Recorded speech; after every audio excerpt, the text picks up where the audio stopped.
தமிழகத்தில் இருக்கக்கூடிய நம்முடைய பாரதிய ஜனதா கட்சியினுடைய தலைமையகத்திலிருந்து ஊடக நண்பர்களை தினந்தோறும் எங்களுடைய தலைவர்களில் ஒருவர் சந்தித்துக் கொண்டிருக்கிறார். அதன் அடிப்படையில் இன்றைய தினம் நம்முடைய பாரதிய ஜனதா கட்சியினுடைய மூத்த தலைவர்களில் ஒருவரான நம்முடைய சரத்குமார் அவர்கள் உங்களை சந்திக்கிறார். உங்களிடையே இப்பொழுது உரையாற்றுவார். எல்லாருக்கும் வணக்கம்.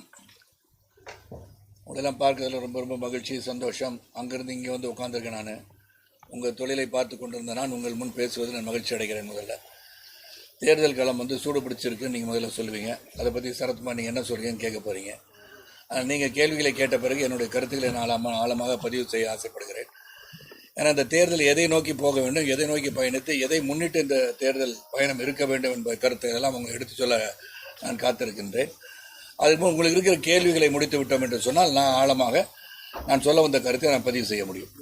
அப்படி போயிடலாம் இல்லையா? உங்களுக்கு ஏதாவது கேள்விகள் பர்டிகுலர் கேட்க வேண்டியிருந்தால் அது முதல்ல கேட்டுருங்க. நான் அதில் டிவி ஆகிட்டு நான் போயிட்டு நான் சொல்லிட்டு இருக்கும் போது அது இதாகிடும். நீங்கள் சொன்னீங்கன்னா அதை நான் முதல்ல இது யார் ஸ்டார்ட் பண்ணுறான்னு சொன்னால், முதல்ல அங்கே ஒரு திராவிட முன்னேற்ற கழகத்தில் வந்து சிவாஜின்னு ஒருத்தர் இருக்கார். சிவாஜி கிருஷ்ணமூர்த்தியார் பேர். அவர் தொடர்ந்து அவதூறுகளை பரப்பி கொண்டிருக்கிறார் என்பது அனைவருக்கும் தெரியும். அதாவது கீழ்த்தரமான வார்த்தைகளை பேசுவது, பெண்களை இழிவுபடுத்துவது, இதை பார்த்துட்டு இருக்கும்போது ஒரு கட்சின்னு இருக்கும்போது பாரம்பரிய கட்சி என்று சொல்லிக் கொண்டிருக்கும் திராவிட முன்னேற்ற கழகம் அவரை பதவி விலக செய்தால் நிரந்தரமாக இருக்கணும். மறுபடியும் பேசுறாரு, கேவலமாக பேசுறாரு. அது ஹிட்டிங் பிலோ த பெல்ட் தான் சொல்லுவோம். அதை பற்றிலாம் பேசும்போது இந்த மாதிரி கீழ்த்தரமான அரசியலை அவர்கள் கட்சியில் இருப்பவர்கள் பேசும்போது அந்த கட்சியில் இருக்கிறவங்க பேச ஆரம்பிக்கும், மற்றவங்க அதுக்கு பதில் சொல்கிறாங்க. ஆனால் அதே ரேஞ்சில் பதில் சொல்லாவிட்டாலும் இதை வந்து கண்டிக்கத்தக்கதுன்னு சொல்லும்போது கூட அவங்க அதை வந்து தடுக்கிற மாதிரி தெரியல. அப்படி என்ன ஆயிடுதுன்னா அது பிரதிபலன் ஒவ்வொருவரும் ஒவ்வொரு பற்றி பேசுகின்ற ஒரு கலாச்சாரம் இங்கே உருவாகி விட்டது என்பது சொல்வது அது முக்கியம் நான் நினைக்கிறேன். அதனால் இதை தவிர்த்து விட்டு நாம் என்ன செய்ய போகிறோம், மக்களுக்காக என்ன செய்ய போகிறோம், திட்டங்கள் என்ன, இதுவரை செய்யாது என்ன, செய்ய போவது என்ன என்பதை சொல்வதுதான் சிறப்பாக இருக்குமே ஒழிய தனிப்பட்ட நபருடைய தாக்குதலில் வந்து யாராக இருந்தாலும் அதை இல்லாமல் இருப்பது நல்லது நான் நினைக்கிறேன்.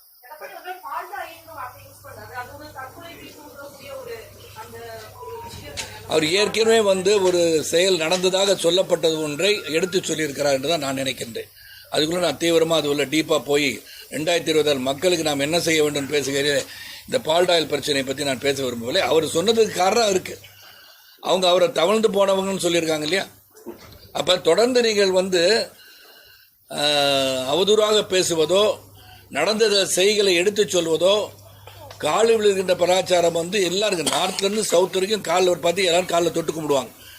மரியாதை நிமித்தமாக செய்திருக்கலாம். அதனால் காலில் தவழ்ந்து போனான்னு சொல்லிட்டு இருக்கும்போது ஏற்கனவே முதலமைச்சராக இருந்து முதலமைச்சர் கேண்டிடேட் இருக்கக்கூடியவர் நீங்கள் தொடர்ந்து இது போன்ற குற்றச்சாட்டுகளை வைத்துக் கொண்டிருக்கும் போது அவரும் he is forced to talk like that.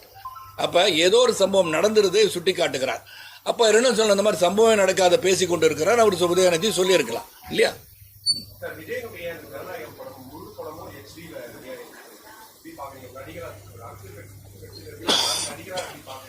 நடிகராக வந்து அது வந்து நான் வந்து உடனடியாக வந்து ஏற்கனவே வந்து அதை வந்து சைபர் கிரைமில் ரிப்போர்ட் பண்ணியிருக்கணும், கமிஷனர் ஆஃப் போலீஸ் ரிப்போர்ட் பண்ணியிருக்கணும். அவங்க நடவடிக்கை எடுக்கணும். யார் இந்த குற்றத்தை செய்தார் என்று கண்டுபிடிப்பது மிக மிக மிக அவசியம். இதில் ஒன்றே ஒன்று தான் எனக்கு இதில் வந்து கருத்து என்னவென்று சொன்னால், நான் வந்து ஸ்ட்ராங்காக சப்போர்ட் தி திங். என்னன்னா, ஒரு படம் வந்து எடுக்கிறது ரொம்ப ரொம்ப கஷ்டம். அது முதலீடு அதிகம், ஒவ்வொருவருடன் உழைப்பு அதிகம். அந்த உழைப்பை ஒருவன் திருடுகிறான் என்று சொன்னாலே அது வந்து தவறான ஒரு செயல். ஏன்னா அந்த தொட்டு பார்க்கும்போது திருட்டு விசிடியை நம்மளால் தடுக்க முடியல. அப்போ திருட்டு விசிடியாக வந்துட்டு இருந்துச்சு. இப்போ படம் வந்து லீக் ஆகுதுன்னு சொல்கிறோம். அப்போ இதற்கு வந்து கடுமையான நடவடிக்கை எடுக்கணும். அந்த அரசு இப்போ இருக்கிற காபந்து அரசு வந்து இது போலீஸ் தரப்பில் வந்து அதனுடைய சைபர் கிரைம்லையும் சரி, போலீஸ் கமிஷனர்ஸை உடனடியாக பார்க்கணும். Intelligence people should be activated, immediately find out who did this crime. இதில் ஒன்றே ஒன்று நான் சொல்ல கருத்து, எனக்கு ஒரு சின்ன கருத்து வேறுபாடு என்னென்னா, இது அரசியல் ஆக்கக்கூடாது.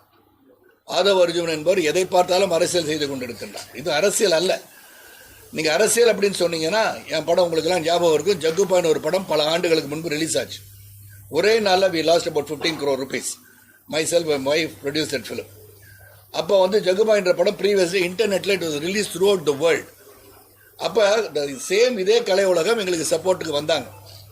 அப்போ நான் வந்து அன்று வந்து திராவிட முன்னேற்ற கழகத்திலிருந்து வெளியே வந்து விட்டேன். அன்னைக்கு நான் வந்து திராவிட முன்னேற்ற கழகம் தான் அதுக்கு காரணம் நான் சுட்டி காட்டலை. நாம் எதற்காக எதை பயன்படுத்த வேண்டும் சிந்தித்து பார்க்க வேண்டும். உங்களுக்கு ஒன்று நடந்துருச்சுன்னா அது உடனே இன்றைக்கி இருக்க மத்திய ஆட்சியாளர் தான் செய்கிறார்கள் என்று சொல்வதை நான் வந்து வன்மையாக கண்டிக்கிறேன். ஆனால் இதை வந்து உடனடியாக காவல்துறையும் சரி சைபர் கிரைமில் உடனடியாக கண்டுபிடிச்சு யார் குற்றவாளி என்று மக்களுக்கு தெரியப்படுத்துவது நல்லது. ஆனால் அரசியல் ஆதாயம் காண வேண்டாம் என்று நான் ஆதவர்ஜனாவுக்கு சொல்லிட்டேன்.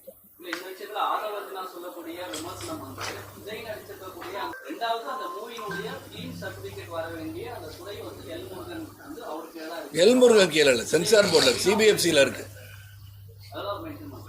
அமைச்சகம் இருக்கும், அமைச்சர்கள் இருப்பார்கள், அது கண்ட்ரோல் பை இண்டிபெண்டன்ட் பாடிகள் சிபிஎஃப்சி இல்லையா? அவங்க வந்து எல்லா படத்தையும் தணிக்கை செய்கிறார்கள். அவங்க வந்து லீக் பண்ணாங்கன்னு சொல்ல போறீங்களா? இல்லாட்டி முருகன் வந்து சிபிஎஸ் ஃபோன் பண்ணி லீக் பண்ணுங்கன்னு சொல்லுவாரா? நடக்க முடியாத, நடக்க சாத்தியபூர்வம் இல்லாத, சாத்தியக்கூறு இல்லாத பற்றி அவருக்கு குறை சொல்லக்கூடாது. அதான் சொல்லிட்டேன், ஒரே ஒற்றை சொல்லிலே இதை பற்றி நான் அதிகமாக பேச விரும்பல. Do not make every issue of yours as a political issue. It's not a political issue. அப்படி பார்த்தீங்கன்னா வந்து சென்சார் போர்டு வந்து எனக்கு ஒரு வந்து ராஜீவ்காந்தி கொலை கேஸை பற்றி செல்வமணியன் ஒரு படம் எடுத்தது அவங்களுக்கு ஞாபகம் இருக்கான்னு தெரியல. இன்று வரை இட்ஸ் நாட் ரிலீஸ்ட். நிறைய பண செலவில் அந்த படத்தை எடுத்தாங்க, அது ரிலீஸ் ஆகலை. ஏன் இப்போ பிஜேபி கவர்மெண்ட் தான் இருக்குது, அது காங்கிரஸுக்கு எதிராக எடுத்த படம் தானே, அப்போ ரிலீஸ் பண்ணலான்னு பிஜேபி ஆட்சியாளர்கள் செய்தார்களா? சிந்திச்சு பார்க்கணும். should be rationalized in your thinking and thought. Do not politicize any issues. உங்களுக்கு எது எடுத்தாலும் பொலிட்டிசேஷன் தான். நீங்கள் உங்களுக்கு ஒரு பிரச்சனை வந்துருச்சுன்னா இன்னைக்கு தாவாக்காக்கு அது அரசு தான் செஞ்சிச்சுன்னு சொல்கிறாங்க. அதை தவிர்த்து விட்டு மக்களுக்கு என்ன செய்ய போகிறீர்கள் என்பதை தெளிவாக நீங்கள் வந்து உங்கள் பாலிசிஸ், கொள்கை, கோட்பாடுகள் எடுத்து உரைத்து அரசியல் செய்தால் சிறப்பாக இருக்கும் நான் சொல்கிறேன்.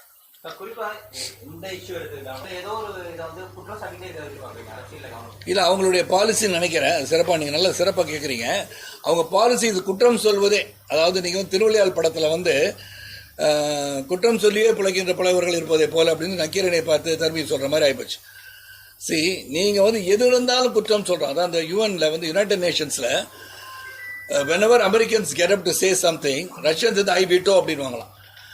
Even it is good for the country, good for the வேர்ல்டுன்னு சொன்னால் கூட ஐ வீட்டோன்னு சொல்லுவானா, அது சொல்கிறது கூட கேட்க மாட்டாங்க. அதே மாதிரி உங்களுக்கு எது பண்ணாலும் இது வந்து அரசு தான், உங்களுக்கு அது மட்டும் தான் கண்டுக்க தெரியும். நீங்கள் மக்களுக்கு என்ன செய்ய போகிறீர்கள், இதுவரை ஒரு ப்ரெஸ் மீட் கொடுத்துருக்காங்களா?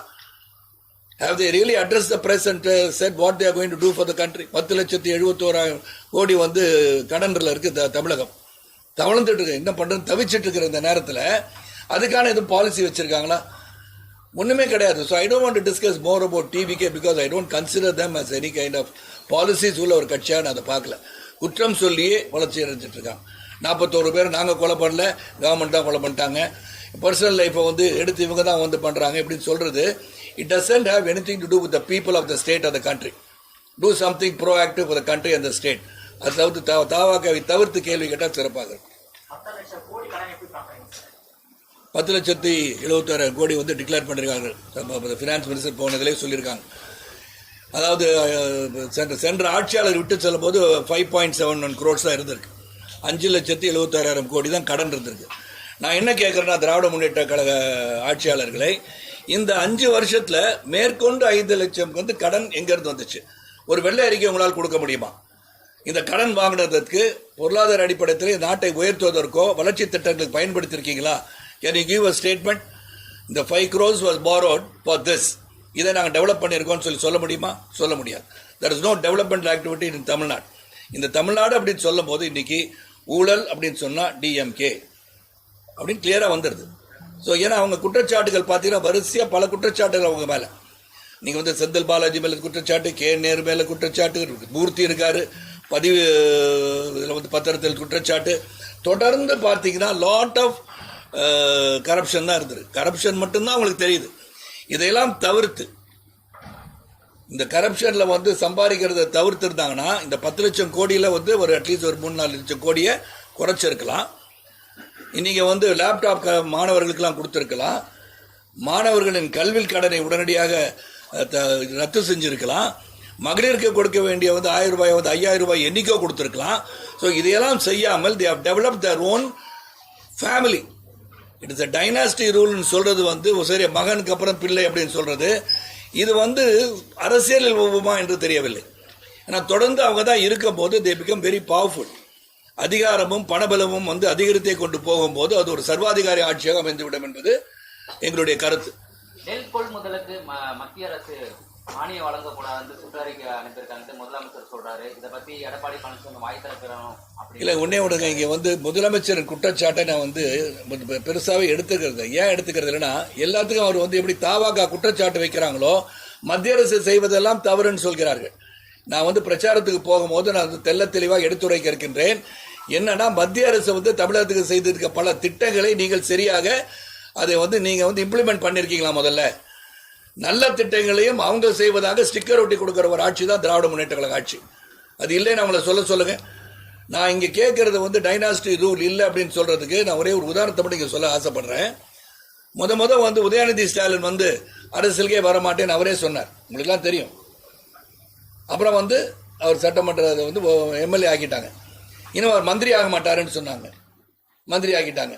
இல்லை நாங்கள் வந்து துணை முதல்வராக ஆக்க மாட்டோம் அப்படின்னு சொன்னாங்க, துணை முதல்வர் ஆக்கிட்டாங்க. இப்போ நான் ஒரே ஒரு கேள்வி, ஸ்டாலின் அவர்களே, இந்த தேர்தலிலே நீங்கள் கிளியராக சொல்லுங்கள், இந்த தேர்தலை வெற்றி பெறுவதற்கு வாய்ப்பு இல்லாவிட்டாலும் வெற்றி பெற்றால் உதயநிதி ஸ்டாலினை நான் முதலமைச்சர் ஆக்குவேன் என்று உங்களால் சொல்ல முடியுமா?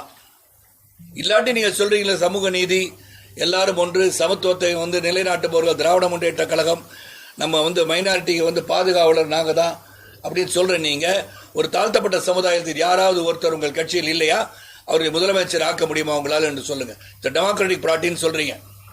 அப்படி டெமோக்ராட்டிக் பார்ட்டி திராவிட முன்னேற்ற கழகம் இருந்தால் குடும்பத்தை தவிர வேறு யாருமே அறிவு ஆற்றல் திறமை உள்ளவர்கள் இல்லையா என்ற கேள்வியை நான் வந்து அன்பு சகோதரர் முதலமைச்சராக இருந்த ஸ்டாலின் அவர்கள் கேட்கிறேன்.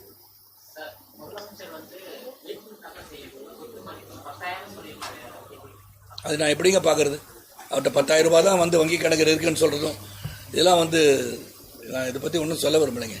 அது மக்களுக்கே தெரியணும்ல. 10,000 ரூபாய் தான் இருக்குன்னு நீங்கள் எப்படி காரில் போகிறீங்க, எப்படி வந்து டிஃபெண்டரில் போகிறீங்க, இதெல்லாம் நான் கேட்க வேண்டாம். எல்லாரும் வந்து வாங்க முடியும்னு இஎம்ஐயில் ஈஸியாக கார் வாங்கிடலாம். அது திருப்பி அடைக்கிறதுனா கஷ்டம். அதனால் அதை பற்றி நான் சொல்ல விரும்பலை. பர்சனல் லைஃப்பில் நீங்கள் எப்படி வேணால் இருக்கலாம், அது பொது வாழ்க்கைக்கு வந்த பிறகு இருக்கலாம். ஆனால் நீங்கள் வந்து கணக்கு கொடுக்கும்போது சொத்தே இல்லைன்னு கணக்கு கொடுத்தா மற்ற படத்தில் எங்கே வச்சிருக்கீங்கன்னு மட்டும் சொல்லிட்டாலும் பெட்டர் இல்லையா?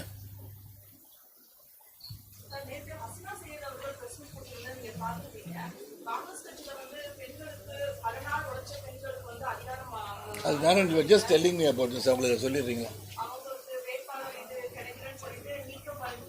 எந்த அளவிற்கு காங்கிரஸ் கட்சி பெண்களை ஒதுக்கி இருக்கிறது, பெண்களை சமூக வாழ்க்கையிலும் சமுதாய வாழ்க்கையிலும் அரசியலிலும் வரவிடக்கூடாது என்று திட்டம் போட்டு வேலை செய்கிறது என்பதை திருமதி அசினா சையத் அவர்கள் தன்னுடைய குற்றச்சாட்டில் தெளிவாக சொல்றாங்க. அதாவது போட்டியிடக்கூடிய இடங்களை விற்று விட்டார்கள், they have sold the partyன்னு சொல்றாங்க. செல்வ பெருந்தகை சீட்டுகளை விற்று விட்டார். அதற்கு உடந்தையாக இருந்தது யார் என்றால் மல்லிகார்ஜுன கார்கேன்னு அகில இந்திய காங்கிரஸ் தலைவரை குற்றம் சாட்டுகிறார். உடனடியாக அதற்கு விளக்கம் சொல்லாமலோ அல்லது அசினா சையத் சொல்வதில் அதற்கான விளக்கத்தை கொடுக்காமல் ஒரு கட்சியை விட்டு நீக்குகிறார் என்று சொன்னால் எவ்வளவு ஒரு வெட்கக்கேடான விஷயம். 16ஆம் தேதி மகளிர் இடஒதுக்கீட்டான மசோதா வருகிறது. அது குறித்து பாராளுமன்றத்தில் பெரிய விஷயம் பேசப்பட போகிறது. ஆனால் காங்கிரஸ்ல பெண்களை மதிக்கவே இல்லை என்று அசினா சையத் சொல்லி இருப்பது உண்மையிலேயே வெட்கக்கேடான விஷயம். காங்கிரஸ் கட்சி இதற்கு பதில் சொல்லி ஆக வேண்டும். சீட்டுகளை விற்பது அப்படின்னு ஒரு மகளிர் அணி தலைவி, மாநில மகளிர் அணி தலைவி சொல்லி இருப்பது காங்கிரஸ் கட்சியினுடைய பெண்கள் விரோத போக்கை தெளிவாக எடுத்து காண்பிக்கும். அந்த பிரஸ் மீட்டுக்கு வரும்போது சார் அதை பத்தி பேசிட்டு வந்தாங்க. அதனால தான் அவங்க வந்து தெளிவாக சொல்லிட்டு உங்களுக்கு அதை சொல்றேன்.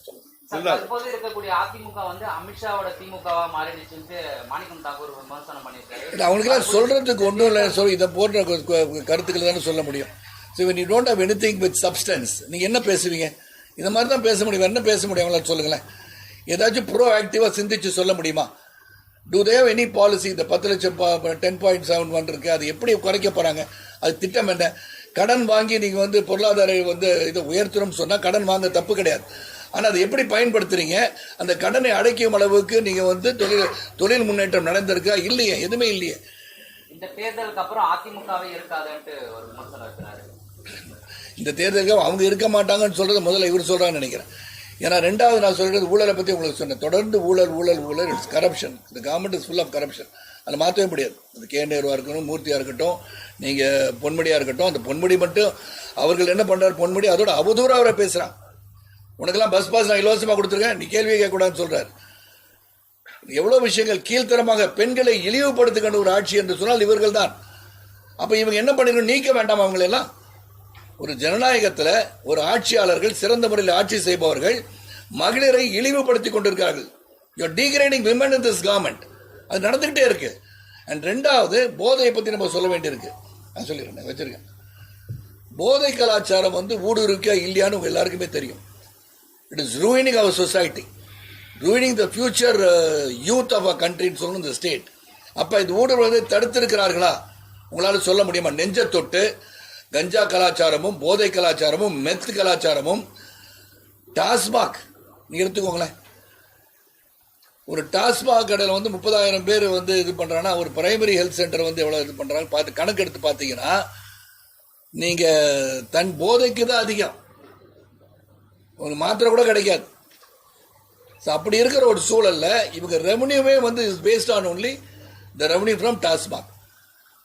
அப்ப அது என்ன நடக்குது, அவருக்கு அரசுக்கு ரெவன்யூ வருது, அதை ஏன் தடுக்கிறோம்னு நினைச்சிருக்கீங்கன்னா, இந்த வருமானத்தில் நீங்க என்ன பண்றீங்கன்னு யோசனை பண்ணி பாருங்க. இந்த பேக்ட்ராப் ஆஃப் திஸ் எவ்வளவு பேர் விதவைகளாகிறாங்க. தமிழகத்தில் மட்டும் ஆல் இண்டியா லெவலில் புள்ளி விவரங்கள் சொல்கின்றன, இந்த குடிப்பழக்கத்தினால் அதிகமான விதவைகள் இருப்பது தமிழகத்தில் என்று புள்ளி விவரங்கள் சொல்ல ரெஃபர் பண்ணிக்கோங்க. அப்ப இங்க வந்து ஏற்கனவே ஒருமுறை கனிமொழி அவர்கள், அன்பு சகோதரி கனிமொழி அவர்கள் எவ்வளவு தூரம் அது வந்து நாங்க வந்தவனே முதல் கையெழுத்து டாஸ்மாகை ஒழிப்போம் என்று சொன்னார்களா இல்லையா? அவங்களே சொன்னதுதான், தமிழகத்தில் அதிகமான விதவைகள் உருவாகுவதற்கு காரணம் இந்த டாஸ்மாக் கடை தான் அப்படின்னாங்க. இன்னைக்கு அதுக்கு நீ என்ன சொல்றீங்க? Have you not found any other alternative revenue source? உங்களால முடியல இல்ல? அப்ப you are not developed the state. உங்களாக இண்டஸ்ட்ரியல் ரெவல்யூஷன் உருவாக்க முடியல, எதுவுமே நடக்கல. நீங்க வந்து எந்த ஒரு டெவலப்மெண்ட்டும் திடீர்னு ஒரு சொல்லுங்க, ஒரு 1954 இருந்து 1963 வரை பெருந்தலைவர் ஆட்சியில் வந்து என்னெல்லாம் கொண்டு வந்தாங்க. How was it possible? It was possible because you had a very good relationship with the center, though both were Congress government at that point of time. ஆனா that chief minister எல்லாத்தையும் தமிழகத்துக்கு கொண்டு வரணும்னு உழைச்சார். இங்க வர்றதையும் நீங்க தடுக்கிறீங்க. ஒரு மும்மொழி கொள்கையை வந்து எவரை தவறான முறை பயன்படுத்திக் கொண்டிருக்கிறீர்கள். Language is very important. இதுக்கு ஒரே ஒரு உதாரணம் சொல்றேன். என்ன சொன்னாங்க, இந்தியை திணிக்கிறார்கள் தவறான ஒரு பிரச்சாரத்தை செஞ்சிட்டு இருக்காங்க. மக்கள் தெளிவாக புரிந்து கொள்ள வேண்டும். நீங்க வந்து பாலக்காடு கிட்ட இருக்கீங்க, கேரளா பார்டர்ல இருந்தீங்கன்னா லேர்ன் மலையாளம். ஆந்திரா பார்டர்ல இருக்கீங்களா, அங்க வந்து தெலுங்கு கத்துக்கோன்றாங்க. ஹிந்தியை ஒன்று கத்துக்கோங்கன்னு சொல்லல அவங்க. Hindi is a common language spoken through out the country. இங்கிருந்து நான் பயணிக்கும் போது எங்க போனாலும் ஹிந்தி பேசிட்டு அவங்களால சர்வே பண்ண முடியுமா முடியாதா, உங்க நெஞ்சத்தோடு சொல்லுங்க. இதனால ஒரு கோயிங் பேக் த இன்டர்நேஷனல் லெவல்ல 1965 when Singapore separated from Malaysia, அப்ப லீ குவான் யூ வந்து என்ன நினைக்கிறாருன்னா, there are Chinese, there are Malays and there are Tamils. இவங்க தான் 3 major population citizens in Singapore. Singapore ஒரு ஸ்லம் மாதிரி இருந்துச்சு. அப்போ under developed place. he took a challenge to develop Singapore. அப்ப என்ன பண்ணாரு, ஒரு காமனா என்ன பண்ணலாம், மலைய வச்சா தமிழர்களும் கோத்துக் கொள்வார்கள், அப்புறம் சீனர்களும் கோபித்துக் கொள்வார்கள் அப்படின்னு சொல்லி மலையை வச்சா இவங்க 2 பேரும் கோச்சுக்குவாங்க, ஒரு ஒற்றுமையை உருவாக்க முடியாது சொன்னோன்னே the common language that was used in English boldly said by Lee Kuan Yew. அப்ப லீ குவான் யூ எடுத்த முடிவு சரியான முடிவா இருந்தனால் சிங்கப்பூர் வளர்ந்தது. அப்ப ஒரு காமன் லாங்குவேஜை வந்து நம்ம திணிக்கிறோம் சொல்லி மக்களை திசை திருப்பி கொண்டிருக்காதீர்கள். நீங்க இந்தி எஜுகேஷன் மூலமாக ஆட்சிக்கு வந்திருக்கிறீங்க, அதே டோன்ட் ஃபாலோ இட். அப்ப உங்க பள்ளிக்கூடங்கள், நீங்க நடத்துகின்ற பள்ளிக்கூடத்துக்கு ஹிந்தி கற்றுத் தருவது இல்லையா? இப்ப நான் இருக்கேங்க, நான் வந்து ஹிந்தி பேசுறேன், நீங்க பேசுறீங்க சொல்லுவீங்கன்னு. ஆனா மற்றவர்கள் கற்றுக்கொள்ளாமல் இருந்துட்டாங்களே. You spoil the whole generation of people to learn a language. எங்க அப்பா வந்து ரஷ்ய மொழி கத்துக்க சொன்னார். எவ்வளவு முட்டாள்தனமா இருக்குன்னு சொல்ல முடியுமா? I learned Russian language. I did certificate in Russian language, even though I'm not using it anywhere. But ஒருவேளை ரஷ்யாவுக்கு போனா அந்த ரஷ்ய மக்களும் ரஷ்யாவில் பேசுறதுக்கு உதவியா இருக்கும் இல்லையா? Language is for communication. அது நீங்க பேசின உடனே சந்தோஷப்படுவாங்க, உடனே இன்னும் கொஞ்சம் நல்லாவே பேசுவாங்க உங்கள்கிட்ட. அதனால தாய்மொழி மிக மிக அவசியம், மற்ற மொழிகளை கற்றுக்கொள்வதும் அவசியம் என்பதை உணர்த்துவது தான் அது. அதனால என்ன பண்றாங்க, நீங்க நவோதயா பள்ளிக்கூடலாம் இங்க வரக்கூடாதுன்னு காரணம் அவங்க வந்து நிதி தரல. என்ன நிதி தரல உங்களுக்கு? கொடுத்ததெல்லாம் என்ன பண்றீங்க? ஒரு வெள்ளறிக்கை கொடுங்க. இந்த 11 ஆண்டு கால ஆட்சி, சென்ட்ரல் ஆட்சியில் 11 லட்சம் கோடி தமிழகத்திற்கு கொடுக்கப்பட்டிருக்கிறது. மோர் தென் அட்லீஸ்ட் ஒரு 5-10 times more then the Congress government has given to Tamil Nadu. அப்படி இருக்கும்போது இந்த நிதியெல்லாம் என்ன பண்ணீங்க? எவ்வளோ டெவலப்மெண்ட், இதை சொல்லிட்டே போகலாம். ஒவ்வொரு திட்டமும் சிந்தித்து செயல்பட்டு பாரதிய ஜனதா கட்சி ஆட்சி தமிழகத்தை வளர்ச்சி பாதையில் எடுத்துட்டு போறாங்க. தமிழ் சொல்ற நீங்க, மோடிஜி அவர்களும் சரி, பாரதிய ஜனதா கட்சியின் சகோதரர்களும் சரி, அவங்க தமிழை பத்தி பேசுறது நீங்க பேச மாட்டேன்றீங்க. நீங்க பல முறை சொல்லியாச்சு, உங்களை வைக்கிற வந்து உங்களுடைய தொழில் ஸ்தாபனத்துக்கு பேரே ஆங்கிலத்தில் தான் வைக்கிறீங்க, தமிழ்ல நீங்க வைக்கல. அப்ப தமிழ் ஆர்வலர்கள் யார் என்று உங்களை தான் கேட்கணும். தமிழ்நாட்டுல திமுக இருக்கிற வரைக்கும் மும்மொழி கொள்கைக்கு அனுமதிக்க மாட்டேன்னு திட்டவட்டமா முதலமைச்சர் சொல்றாரு. அது இந்த தேர்தலோட முடிஞ்சு போயிடும். சொல்லுங்க, ஏன்னா மும்மொழி கொள்கை இல்ல, அது சொல்றதுக்கான காரணம் வரும். ஏன்னா இந்த மாதிரி தெளிவுபடுத்த வேண்டும். மக்களை தெளிவுபடுத்தாமல் எதையும் வந்து நம்ம வந்து இம்ப்ளிமெண்ட் பண்ண முடியாது. தெளிவுபடுத்துவதற்கு தான் சென்ட்ரல் கவர்மெண்ட் இருக்கு. we have to make it very clear that it is not implement பண்றதுக்கு நம்ம வந்து உந்துதல் பண்ணி இதை திணிக்கல யாரும். இது வந்து இந்த தேர்தல் அப்புறம் இந்த நிச்சயமா இது வலியுறுத்தி ஆகணுங்க. வாட் இஸ் ராங் கேட்கிறேன். டூ லாங்குவேஜ் பாலிசியை மாற்ற முடியுமான்னு கேட்டு அப்புறம் வந்து இந்த தேர்தலுக்கு முன்னாடி அவங்க பேசி தீர்ப்பதற்கான வாய்ப்பு இருக்கிறது நான் நினைக்கின்றேன். வர வேண்டும் நான் நினைக்கிறேன். பர்சனலா வலியுறுத்துறதுக்கு நேஷனல் பிரசிடென்ட் வந்தோன்னு அவங்கள்ட்ட கேட்டு இந்த வலியுறுத்தா நல்லா இருக்கும்னு சொல்ல போறேன். நானே சொல்ல போறேன்.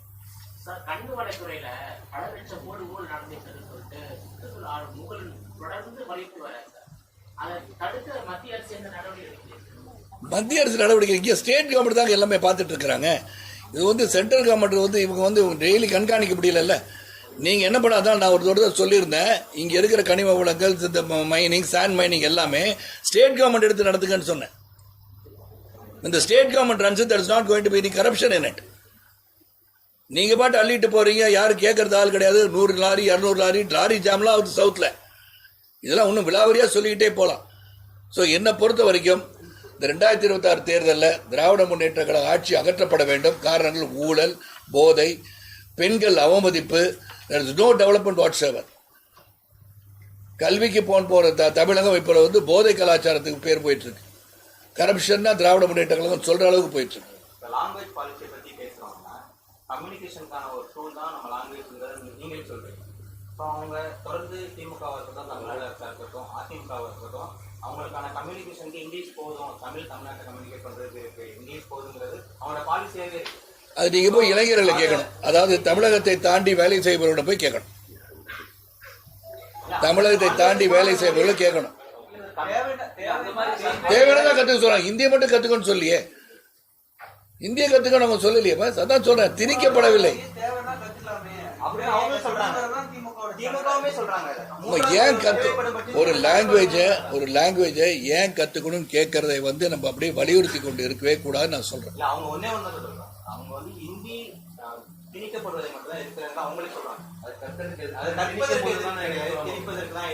ஆமா, திணிக்கிறத நானும் சொல்றேன்.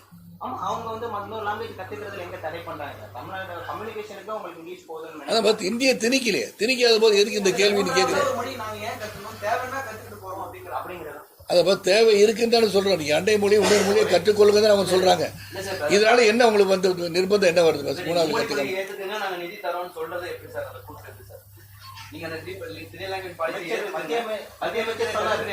இல்லைங்க, முதல்ல வந்து செக்ரட்டரி கையெழுத்து போட்டு அனுப்பிச்சார்ல, ஏற்றுக்கொள்கிறோம் போட்டு கையெழுத்து போட்டு அனுப்பிச்ச பிறகுதானே அந்த வந்து நியூ எஜுகேஷன் பாலிசி படி மும்மொழிக்குள்ள ஏற்றுக்கொள்கிறோம் என்ற கையெழுத்திட்ட படிவம் உங்கள்கிட்ட இருக்குமே.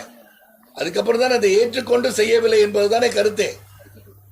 ஏற்றுக்கலன்னு சொல்லுங்க அந்த secretary, I don't have the document here.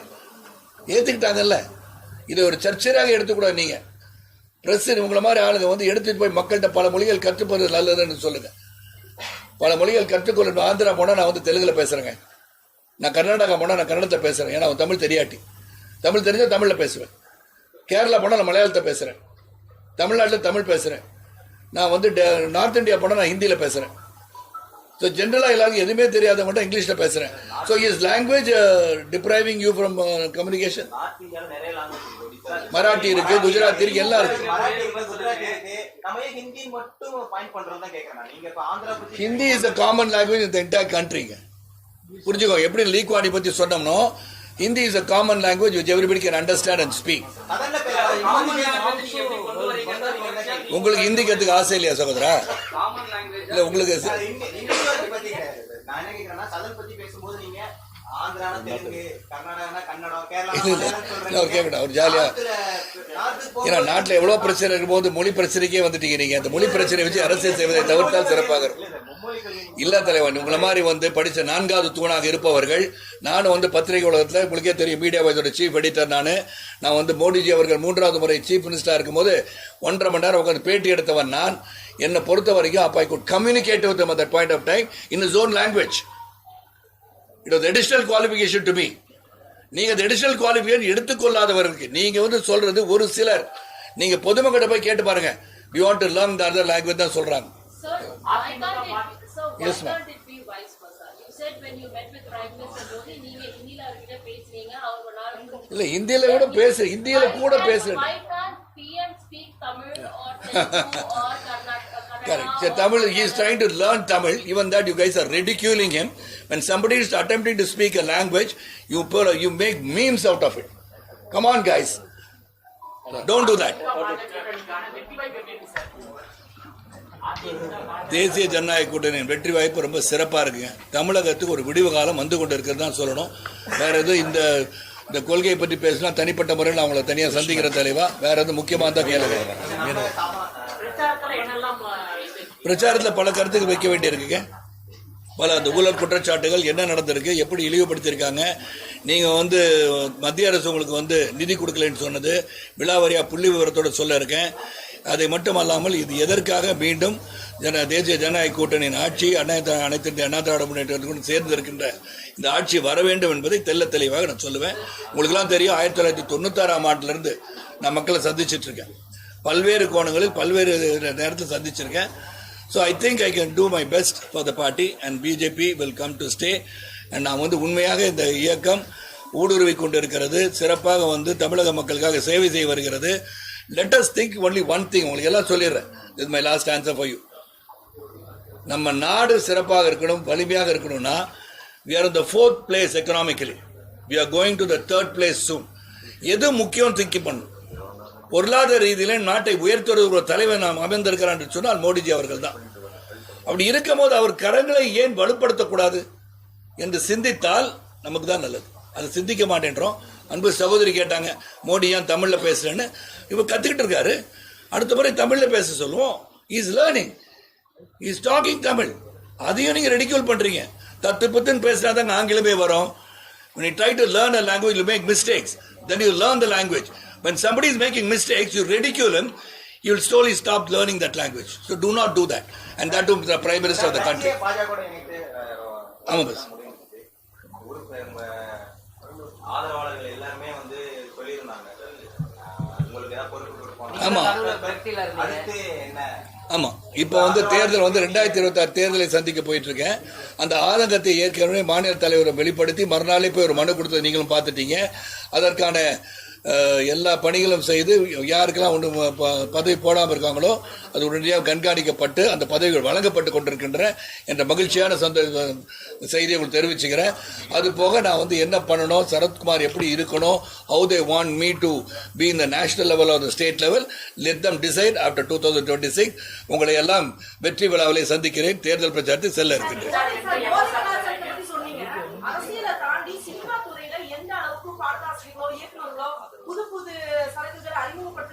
சரக்குகள், புது புது சரக்குகளே அறியப்படுது. யார் அவரு? ஸ்டைல்ன்ற விஷயம் ஸ்மோக் பண்ணது யாரு?